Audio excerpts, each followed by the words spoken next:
Bonjour à tous, bienvenue à notre méditation quotidienne.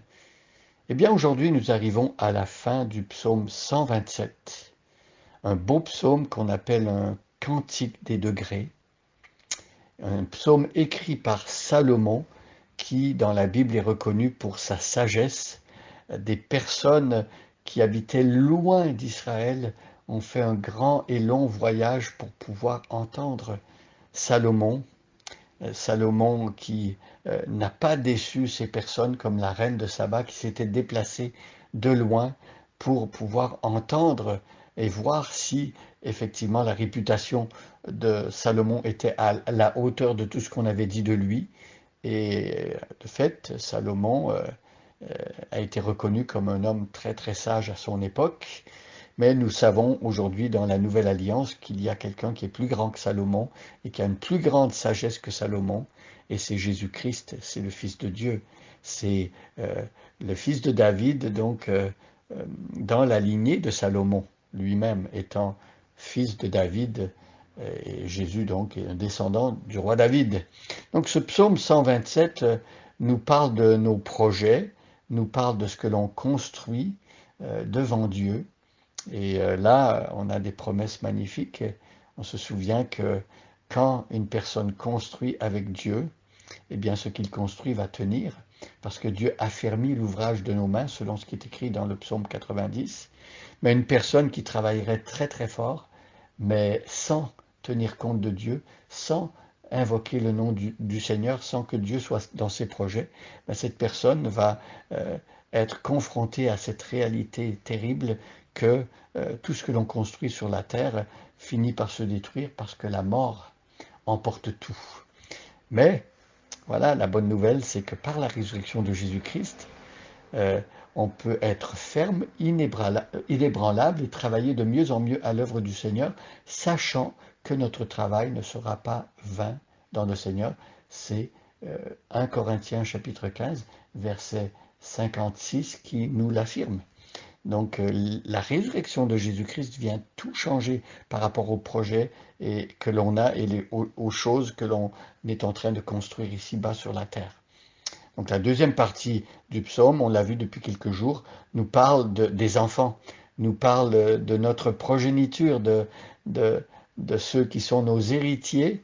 Et le psaume nous dit que c'est une récompense de Dieu, c'est un héritage de l'Éternel que d'avoir des enfants. Alors, quiconque a un héritage et quiconque euh, est récompensé par Dieu, il convient de savoir et de dire que ce que Dieu nous confie, notre responsabilité avec son aide, c'est de le faire fructifier. Et donc, ici, on voit que euh, l'héritage que Dieu nous donne, la récompense qu'il nous donne d'avoir des enfants, eh bien, c'est aussi en même temps une responsabilité, parce que les enfants que Dieu nous donne, Dieu nous demande de les élever, de les éduquer dans la voie du Seigneur.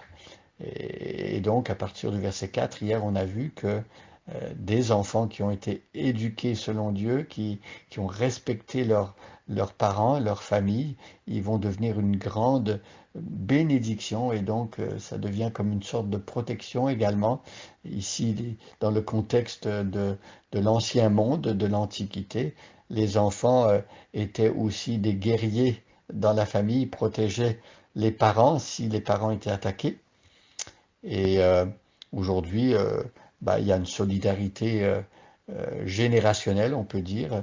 Euh, Comme les parents se sont occupés des enfants et les ont élevés quand ils étaient tout jeunes, ils leur ont transmis la vérité biblique et ont pris soin d'eux, eh bien, il y a un retour des choses lorsque les parents prennent de l'âge, eh bien, ce sont souvent aussi les enfants qui s'occupent de leurs parents. J'ai en tête l'histoire d'une chère collègue missionnaire qui est retournée au Canada pour prendre soin de ses parents. Elle nous a raconté cet été que euh, la maman a 97 ans et elle s'occupe de sa maman. Elle avait promis à son père avant qu'il meure qu'elle prendrait soin de la maman. La maman est toujours à la maison et cette femme a quitté la mission pour pouvoir s'occuper de sa mère comme elle avait promis à son père. Et parfois, elle s'occupe de la maman qui se lève 20 fois par jour pour aller aux toilettes et elle dort sur un fauteuil. Et donc c'est très prenant, mais elle le fait parce que elle se rend compte que sa maman a été une telle bénédiction pour elle dans sa vie. Et donc c'est un juste retour des choses. Et nous prions pour des personnes aujourd'hui qui prennent soin des parents âgés au prix de grands efforts et parfois ces personnes ont peu de sommeil. Nous prions que Dieu fortifie ces personnes-là et ce sont des choses qui sont faites et qui ne sont pas spectaculaires. Vous savez, il n'y a rien de très très spectaculaire de rester à la maison pour s'occuper d'une maman qui vieillit ou d'un papa âgé, mais ce sont des choses qui sont importantes aux yeux de Dieu, parce que le Seigneur dit que les enfants qui ne s'occupent pas des parents, d'une manière ou d'une autre, hein, tous n'ont pas la possibilité d'avoir les parents à la maison, mais ceux qui ne s'occupent pas des parents vieillissants, des parents qui ont la foi, qui sont euh, des frères, des sœurs dans la foi, eh bien, l'apôtre Paul va dire qu'ils sont pires que des infidèles. Donc ça nous montre l'importance de prier, de ne pas oublier les parents qui vieillissent, et parce que nos parents qui ont eu la foi et qui sont croyants, eux se sont occupés de nous, eux nous ont transmis l'évangile et nous sommes reconnaissants. Alors verset 5 aujourd'hui termine le psaume 127 en disant heureux l'homme qui en a rempli son carquois. Alors les questions évidemment des fils et des filles que Dieu nous a accordé d'avoir. Heureux l'homme qui en a rempli son carquois. Alors les enfants, ici on voit filles et fils, sont d'une grande bénédiction, même quand ils sont nombreux. Les familles nombreuses, parfois on peut dire que c'est un poids, ça coûte cher à élever, et on pourrait dire que c'est négatif d'avoir beaucoup d'enfants, mais dans la vision biblique, il n'y a pas cette idée-là. Si Dieu nous accorde d'avoir beaucoup d'enfants, eh bien on peut voir que c'est une grâce de Dieu, une bénédiction, même si parfois c'est difficile d'élever une grande famille à notre époque. Donc heureux l'homme qui en a rempli son carquois de fils et de filles. Ils ne seront pas confus.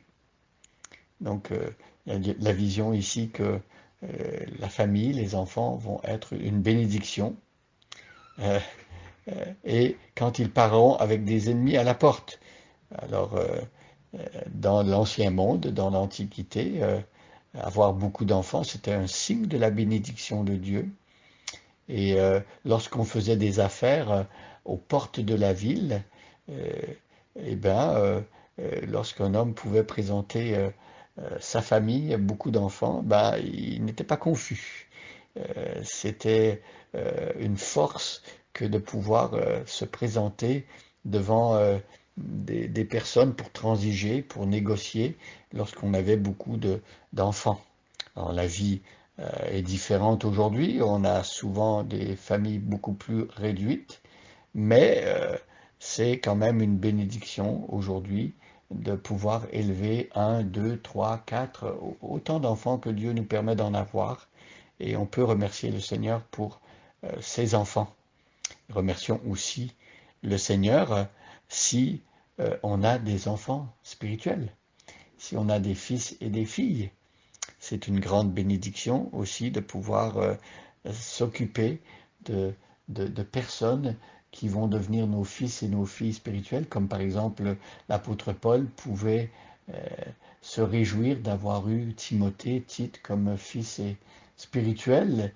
Et voilà, demandons à Dieu aussi de nous donner un héritage spirituel, et, et parce que Dieu veut faire cela également pour nous. Alors bonne journée à chacun et à chacune, et soyez bénis.